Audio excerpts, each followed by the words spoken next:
жери боюнча мени кайта тараптуу турганда такып атат да, сен пикириңди айтпай колчоктоп качып атасың дейт да.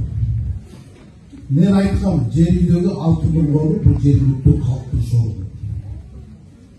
Мен ушул пикирим, же болбосо мен ушул сөзүм 20 жылдан 10 жылдан кийин алтынга деген сөз болот. Бизге ата-бабаларыбыз кен кыргыздын эл байлыгы, кыргыздын эл байлыгы. Мен бир дагы жерде кенди иштетилишим ушул. Кытайлыктар болобу, орустар болобу.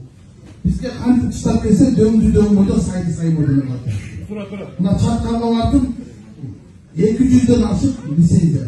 Бүт түгеле Кокус сайдыларын алып алган лицензия, алтын бар. Каалагандай казып атат, бүт чачылып алтын бар.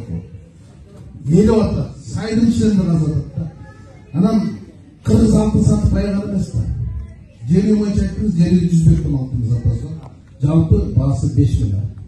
А биз 300 миллион болдук. Канча затратасы кетет, аны бир бул эмди.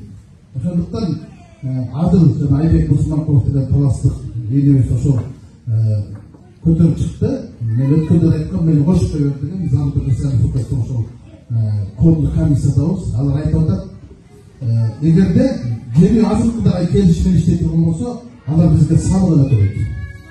Алтын 90 тонналык жер менен жыгап кетебиз.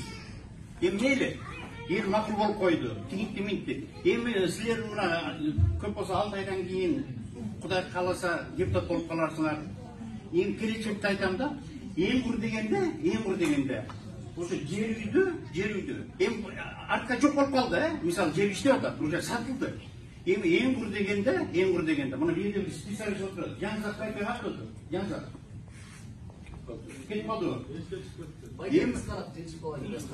Эми ошол. Ана мындай да, эң кур дегенде ошо жер үйдү эми технология менен иштеткенге аракет кылсаңыздар. Эми эл кырылып калбасыңар.